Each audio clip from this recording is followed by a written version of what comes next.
Okay, the last thing I want to do with you today is to remind you of the power of the bow, both in terms of pressure and speed. If you're going to sound great shifting, that great sound is going to come from your bow, not your left hand.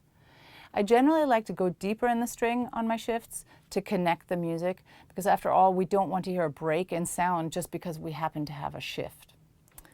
But let's consider the speed of the bow too. Just like shifts can come in different speeds, so can the bow that accompanies a shift. When you have the option, your bow speed and shifting speed should mirror each other, at least somewhat. That's because the body generally likes it better when the two sides, left and right, operate in similar fashion.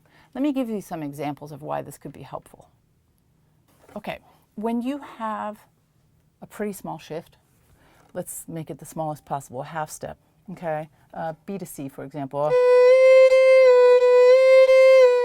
Okay, if at that very moment, when the hand isn't traveling very far, you decide to gun the bow for whatever reason, like that, you can very easily go sharp when the speed of the bow is way beyond what the distance of the fingers has to travel.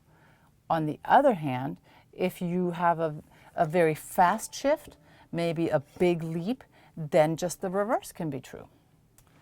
Remember our Saint-Saëns excerpt that goes up on the G string, the one that I used for bullseye practice? It helps to put some bow speed into that shift, not just because there's a crescendo, but also to make the leap more symmetrical between the two sides of the body. Take a look.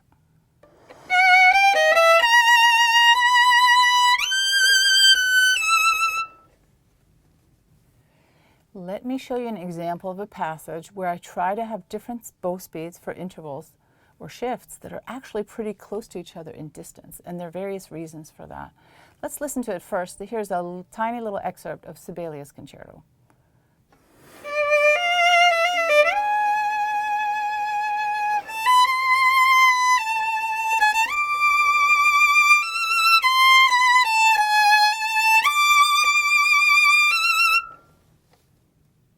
So there are a few different shifts in there, but I want to concentrate on three of them.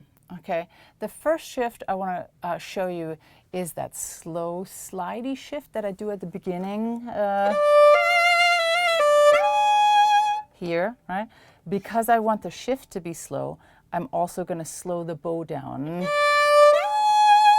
So it can be heard, number one, and number two, so that my hands stay symmetrical. The next shift in the passage that I want you to notice is going up to the D. So, that one. Okay, I slide a little bit. Because the notes right before it are pretty quick, I'm going to conserve my bow. And my bow, I would say, even though it's a pretty good leap, it's going to be like medium speed, okay? Let's see. Let's try that one more time.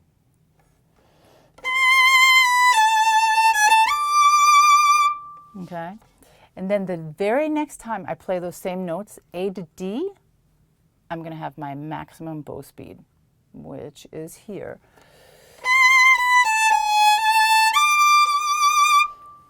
I don't really want to show that shift a lot.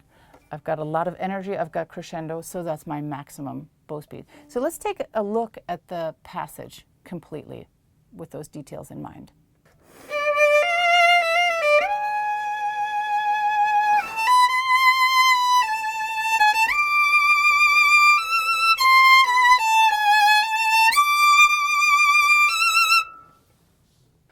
So don't forget to experiment with your bow speed when you're working on your shifts.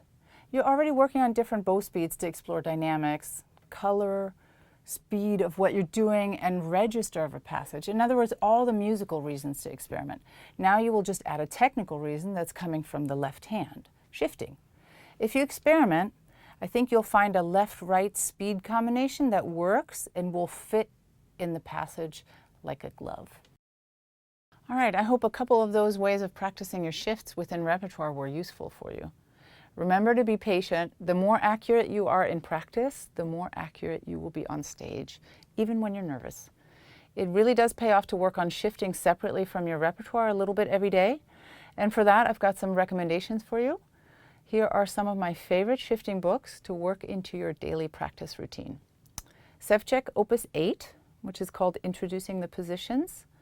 Yost Exercises for Change of Positions is great. Whistler Introducing the Positions, Volume 1 and 2. And I really recommend Robert Gurley's book, The Art of Practicing the Violin. It has a lot of shifting information and a lot of shifting routines. Okay, happy practicing, everyone. See you next time.